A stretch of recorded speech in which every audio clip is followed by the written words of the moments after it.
नमस्कार, सलाम। आज एक याचिका के ज़रिए मेरे बड़े भाई तहसीन और मैं इस मुल्क में चल रहे गौ आतंक के खिलाफ सुप्रीम कोर्ट गए थे और आज माननीय उच्च अदालत ने केंद्र की सरकार को और 6 राज्य सरकारों को नोटिस जारी किया है।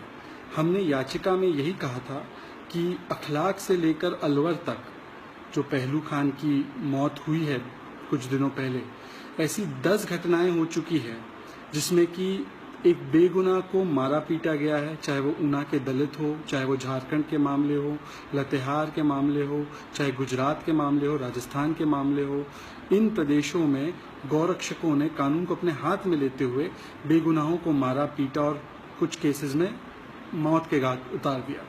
तो ये कानून को जो हाथ में ले रहे हैं, इसके खिलाफ हम गए थे और हमने ये भी कहा उनसे कि गुजरात, राजस्थान, हरियाणा, महाराष्ट्र, इन प्रदेशों में तो इन गौरक्षकों को या गौ के नाम पे आतंक फैलाने वालों को भत्ता मिलता है, आईडी कार्ड मिलता है, कानूनी संरक्षण मिलता है।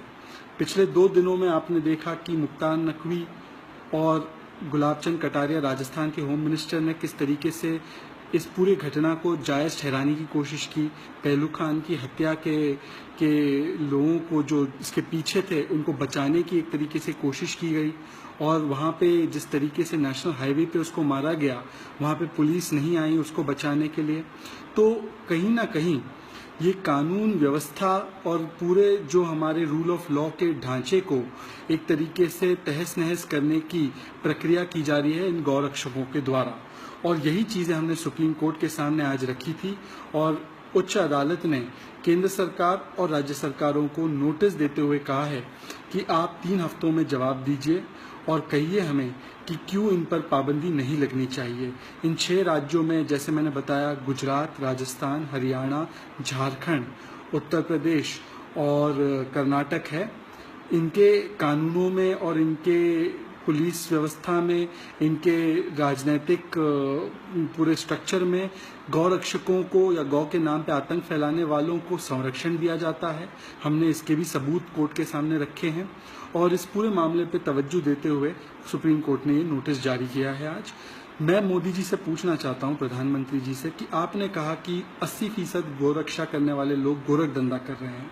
अगर ये सच है तो आज तक केंद्र की सरकार ने और आज तक आपके भाजपा शासित राज्य सरकारों ने इन पर कड़ी कार्रवाई क्यों नहीं की? क्यों उनको बचाया जा रहा है आपके द्वारा? क्योंकि ये संघ परिवार से जुड़े हुए हैं, क्योंकि ये आपका राजनीतिक एजेंडा है। अब 3 हफ्तों के अंदर ये जवाब मोदी जी को भी और राज्य की सरकारों को भी देना पड़ेगा और मैं उम्मीद करता हूं कि इस मुल्क में संविधान और कानून का राज चलेगा, गौ आतंक का नहीं।